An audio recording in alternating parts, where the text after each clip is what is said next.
చేస్తున్నానో ఇంకా ఏమేం చేస్తానో చేస్తూ ఏమైపోతానో మరి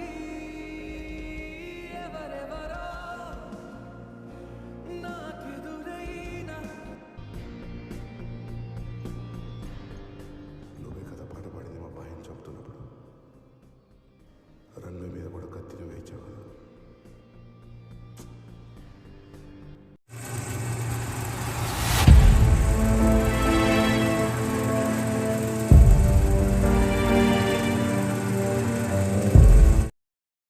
హాయ్ ఫ్రెండ్స్, రీసెంట్గా యానిమల్ మూవీ అయితే చూసా. ఈరోజు వీడియోలో ఈ యానిమల్ మూవీ స్టోరీ అయితే తెలుసుకుందాం. సో వీడియోని ఎవరైతే కొత్తవారు చూస్తున్నారో ముఖ్యంగా మూవీ స్టోరీస్ కోసం మన ఛానల్ తప్పకుండా సబ్స్క్రైబ్ చేసుకోండి.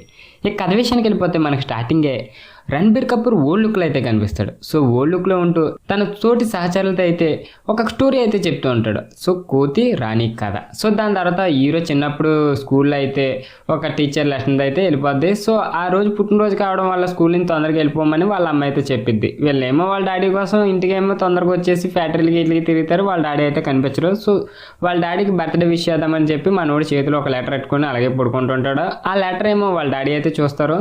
సో నాన్న మీరంటే నాకు ఇష్టం, మీ వచ్చే జన్మలో నాకు కొడుకుగా పుడితే డాడీ అంటే ఏంటో నేను చూపిస్తానని అయితే ఒక రాస్తాడు. దాని తర్వాత మనకి చిన్నపిల్లలందరికీ చాక్లెట్స్ అవి పెంచుతాడు. ఇక నెక్స్ట్ వచ్చేసి హీరో ఎంట్రీ అయితే అవుద్ది. సో మనోడు ఎంగేజ్ లుక్కి ఒక పార్టీకి అయితే వెళ్తాడు. అది కూడా మ్యారేజ్ ఎంగేజ్మెంట్కి అయితే వెళ్తాడు. అది కూడా హీరోయిన్ది అనమాట. సో హీరోయిన్ది పాత స్కూల్ డేస్లో ఒక సాంగ్ అయితే పాడతాడు. దీంతో ఎక్స్ట్రా టైం ముందుకైతే వస్తుంది. అందరినీ మామూలుగా పేరు పెట్టి పిలుస్తుంది, హీరోని మాత్రం అని అని పిలుస్తుంది. దీనికి కారణం ఈ మమ్మీ గారు అని చెప్పి వాళ్ళ ఫ్రెండ్కి అయితే చెప్తాడు. సో మీ చెల్లి నేను ప్రేమించుకుంటున్నాను చిన్నప్పటి నుంచి, మన స్కూల్ డేస్ నుంచి అని చెప్పి కన్విన్స్ చేస్తాడు. దాని తర్వాత నువ్వే చెప్పు, తనకి ఇష్టమైతే నేను చేసుకుంటా, ఏం మాట్లాడుతున్నారు అంటాడు. అయినా పట్టించుకోడు. దాని తర్వాత వీళ్ళ ఫ్యామిలీ పిక్ అయితే దిగుతూ ఉంటారు. సో వీళ్ళ తాతగారేమో వీడి గురించి అయితే చెప్తారు. నువ్వు ఇప్పుడే యూఎస్ నుంచి వచ్చావు కదా, ఇవన్నీ నువ్వే బాధ్యతలు తీసుకోవాలి, ఇండియాలో ఎలా ఉంటుందో సిస్టమ్ అనేది తెలుసుకొని చెప్తాడు. దీంతో కేక్ దగ్గర అయితే వీళ్ళ అక్కల ఆయనకి వీడికి అయితే గొడవ అయితే అవుద్ది. సో దీంతో సారీ అయితే చెప్పమంటారు, కానీ చెప్పడు. దీంతో ఫ్లాష్ బ్యాక్ వెళ్ళిపోతే వాళ్ళ అక్కని కాలేజీలో ఎవరో ఏడిపించారని మనోడు కార్ వేసుకుని వెళ్ళి గన్నట్టుకొని స్కూల్లో అయితే పిలుస్తాడు. దాని తర్వాత కార్ తీసుకుని వెళ్ళి వాళ్ళకైతే ఒక మాస్ వార్నింగ్ అయితే ఇస్తాడు. దీని తర్వాత ఈ విషయం వాళ్ళ డాడీకి తెలిసి స్కూల్లో గన్ ఎందుకు పట్టుకోలేదు, స్కూల్ మంద కాబట్టి సరిపోయింది, వేరే వాళ్ళది అయితే నేను పోలీసు కంప్లైంట్ ఇచ్చి జైలుకి పంపించేది అంటాడు. సో దీంతో ఈ హీరోని అయితే తెగ తిడతాడు. మన హీరో అలా చెల్లెల్ని ఇద్దరిని అంటాడు, మీరంటే నాకు ఎంత ఇష్టమో తెలుసు కదా, బాగా ప్రేమిస్తా కదా మీ ఇద్దరిని అని చెప్తే అవునని ఇద్దరు చెప్తారు. దాని తర్వాత ఏమో హీరోయిన్ అయితే ఇంటికి తీసుకొచ్చేస్తారు. ఈ గొడవతో ఇంటికి బయటికి పంపించేద్దామని చూస్తుండగా వాళ్ళ డాడీ ఎక్కడికి యూఎస్కి. సో మనోడు కూడా ఈ అమ్మాయిని తీసుకొచ్చి వాళ్ళ డాడీకి అయితే ఇంట్రడ్యూస్ చేస్తాడు. అది కూడా పార్టీ మూడ్లో ఉన్నప్పుడు, కానీ వాళ్ళ డాడీ పట్టించుకోడు. హీరో హీరోయిన్స్ ఇద్దరు ఒక ఫ్లైట్ ఎక్కి దాంట్లో శోభనం అయితే చేసుకుంటారు. దాని తర్వాత పెళ్లి చేసుకుంటారు అనుకోండి. దాని తర్వాత మళ్ళీ మనకి హీరో ఒక ఫ్లాష్ బ్యాక్ అయితే వస్తుంది. సో ఒక హెయిర్ లుక్ అయితే వచ్చి ఒకరిని చంపేకి వెళ్తాడు. అది ఎవరినో కాదు, వాళ్ళ అక్కల ఆయన అయితే చంపేస్తాడు. చంపేసి ఇలా ఫుడ్ అయితే తిని వాళ్ళ అక్కనైతే కన్విన్స్ చేతకు వస్తాడు. దీంతో మనకి యానిమల్ అని ఒక ట్యాగ్ అయితే అప్పుడు ఎంట్రన్స్ అయితే పడుతుంది. సో మళ్ళీ కట్ చేస్తే హీరో వాళ్ళ బావ మళ్ళీ ఫ్లాష్ బ్యాక్లో ఏంటంటే మొత్తం ఒక ఇంటర్వ్యూ పెట్టి ఇలా అటాక్ జరిగింది బర్బీ సింగ్ మీద అని చెప్పి అయితే ఎడతాడు. సో ఇలా ఇంటర్వ్యూ పెట్టినాక మనోడు యూఎస్ఏ నుంచి అయితే ఇక్కడికి వచ్చేస్తాడు. యూఎస్ఏ నుంచి ఇక్కడికి వచ్చేసాక సాత్విక్ ఇండస్ట్రీకి అయితే మనోడి మీద అటాక్ జరిగితే చాలామంది భయపడతారని ఆ మోటివేషనల్ స్పీచ్ ఇచ్చి నాన్న మీద ఇది ఇలాగ అటాక్ చేసిన వాళ్ళని ఖచ్చితంగా చంపేస్తానని అయితే చెప్తాడు. ఆ స్పీచ్ ఇచ్చిన తర్వాత అందరూ ఇక కుటుంబాన్ని కలుసుకుందామని చెప్పి వాళ్ళ ఫ్యామిలీని అయితే రిలేటివ్స్ని ఎక్కడో ఓల్డ్ పంజాబ్లో ఉన్న వాళ్ళని వెళ్ళి కలిసి డాడీకి చాలా థ్రెట్ ఉంది, మనం కాపాడుకోకపోతే మనల్ని అందరినీ చంపేస్తారని చెప్పి వాళ్ళకి మోటివేషన్ ఇచ్చి వీళ్ళందరినీ కారులో తీసుకుని వెళ్ళి సెక్యూరిటీకి అయితే వీళ్ళ డాడీ దగ్గర అయితే పెడతాడు వీళ్ళందరినీ. సో దాని తర్వాత వీళ్ళకి డూబ్ అయితే చేస్తారు, ఫేస్ డూబ్ ఒకటిని చేస్తారు. ఫేస్ డూబ్ కానీ అయితే ఈ కంపెనీలో ఉన్న వీళ్ళ అక్కల ఆయన ఉన్నాడు కదా, వాడు ఇంకొకడు ఉంటాడు, వీళ్ళ చుట్టాలు వాళ్ళు కూడా, ఆడైతే చంపేస్తాడు. ఎవరిని ఈ డూబ్ వేసుకొని అయితే చంపేస్తాడు. చంపేసాక మనోడు ఫోన్లన్నీ ట్యాప్ చేస్తాడు. ట్యాప్ చేస్తే ఇందులో ఎవరు అస్తం ఉందని చూసేసరికి వీళ్ళ అక్కల ఆయన అస్తం ఉంటుంది. వీళ్ళు బాగా అస్తం ఉండేసరికి వాళ్ళని ఎలాగైనా చంపాలి, డాడీ మీద అటాక్ చేసిన వాళ్ళు అని చెప్పి ఆల్రెడీ ఒకరిని ఫేస్ డూబ్ కానీ చంపేస్తారు కదా. వీళ్ళంతా ఒక హోటల్లో అయితే మీటింగ్ పెట్టుకుంటారు. వాళ్ళ హోటల్లోనే మీటింగ్ పెట్టుకున్నప్పుడు ఒక వెపన్స్ డీలింగ్ అయితే జరిగిద్ది. సో వెపన్స్కి అయితే వీళ్ళు ముందే వచ్చేస్తారు. ఆడు ఎక్కడ ఉన్నాడో వాళ్ళ కొడుకని తెలిసేసరికి అక్కడికి వచ్చేసి అటాక్ చేస్తారు.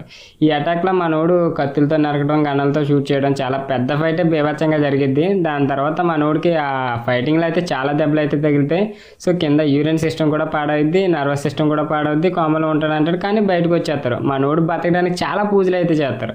ఒకటి చర్చికి వెళ్తారు, రెండు మామూలుగా ఏదో పూజ చేస్తే, హోమం చేస్తే యజ్ఞం మంచి జరిగిద్ది. మళ్ళీ హార్ట్ ట్రాన్స్లేషన్ ఒక బుల్లెట్ లోపల ఉండిపోయింది.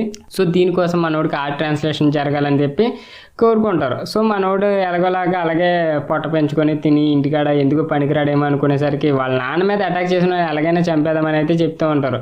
సో దీంతో మనోడు దేనికి అగ్రి ఇవ్వకుండా అలా హీరోయిన్ మీద కూడా అరుస్తూ ఉంటాడు. సో మన ఇద్దరం సెక్స్ లైఫ్ అనేది కామన్ కదా, మనం ఎప్పుడో చూసేసాం కదా, ఇవన్నీ మాట్లాడుకుంటాడు. ఇంతలో ఒక ఇంపార్టెంట్ యుఎస్ క్లయింట్స్ మాట్లాడుతుంటే ల్యాప్టాప్ ఇసిరేసి ఆర్ట్ ట్రాన్స్లేషన్ కోసం ఆర్ట్ దొరికిందని చెప్తాకైతే వస్తుంది. దాని తర్వాత మనకి బాబ్రీగాడ్ అయితే వస్తాడు.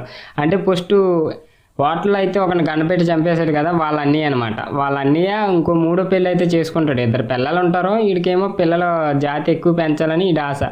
సో మూడో పిల్లని కూడా ఇలా చేసుకుందాం అనేసరికి వాళ్ళ తమ్ముడు చనిపోయాడని అయితే ఆ పెళ్లి వార్తలు అయితే చెప్తాడు. దాంతో ఆ చెప్పినోడిని అయితే చంపేస్తాడు. చంపేసి మనోడు శోభనం అయితే చేసుకుంటాడు. దాని తర్వాత ఈ ప్లాన్ ఆఫ్ యాక్షన్ ఎవరు ఇచ్చారని చెప్పి వాడి దగ్గరికి వెళ్ళి మీరు ఎందుకు విఫలమయ్యారని చెప్పి వాళ్ళందరినీ పీల్చుకుంటూ వెళ్ళిపోతాడు ఎవడు బాబ్రీగాడు. సో తర్వాత మనోడికి ఆర్ట్ ట్రాన్స్ప్లాంటేషన్ అయితే జరిగింది. సక్సెస్ఫుల్గా అయితే ఆపరేషన్ సక్సెస్ అవుద్ది. దీంతో ఎవరు పెట్టారని చూసేసరికి తృప్తి దిమ్మిరి అని ఇంకో సెకండ్ హీరోయిన్ వచ్చి నేనే మా ఆయన హార్ట్ నీకు ఇచ్చారని చెప్పి అయితే చెప్పింది. సో దీంతో మనోడు ఆ అమ్మాయిని కూడా వదలడు, దాన్ని కూడా ట్రాప్ చేసి ఏదో రకంగా వేసేస్తాడు. సో వేసేసిన తర్వాత ఇదేమో వైఫ్కి అయితే తెలిసిపోద్ది, నేను కాకుండా దానికి కూడా కావాలి నీకు అని చెప్పి అయితే తిడద్ది. సో తిట్టి చాలా పెద్ద గొడవ అవుద్ది. ఇలా గొడవ అయిన తర్వాత మనోడు మళ్ళీ వీడితో ఎలాగైనా థ్రెట్ ఉంది, మా ఫ్యామిలీని అందరినీ చంపేస్తారని చెప్పి ఫ్లైట్ ఎక్కి అయితే వాడు ఉన్న ఏరియాకి వెళ్ళిపోతాడు. వాడు వేసే ప్లాన్ కన్నా ముందు వెళ్ళిపోయి వీళ్ళందరినీ అడిగితాడు ఎక్కడ ఉన్నాడని. సో ఇప్పుడే మేము అందరినీ చంపడానికి అలా ఫ్లైట్ ఎక్కి వెళ్ళాడంటే ఆ ఫ్లైట్కి వెళ్ళి ఈ ట్రాప్ చేసి అక్కడైతే పెద్ద ఫైట్ అయితే చేసుకుంటారు ఇద్దరు. సో ఇతను బాబాయ్, వీళ్ళ ఫ్యామిలీ అయితే మొత్తం చెప్పిద్ది ఇలాగని. సో వీడు మీ బాబాయ్ అని. మనోడేమో తెలీదు, అంటే ఎంత చుట్టాలు వెళ్ళిపోయి మతం మారి ఇలాగ ఉన్నారని వేరే కంట్రీలో మనోడికి తెలుసుకొని మొత్తం ఆయన చంపకైతే వెళ్ళి చంపేస్తాడు. చంపేసి ఇంటికి వచ్చి నాన్న నిన్ను చంపాలనుకున్నాను చంపేహానని అయితే చెప్తాడు. సో ఇంకో దరిద్రం ఏంటంటే ఆ బాబ్రీగాడికి అయితే ఇంకో తమ్ముడు అయితే ఉంటాడు. ఆడు మామూలుడు కాదు, మంచి సైకోగాడు. Last entrance వాడిదనమాట.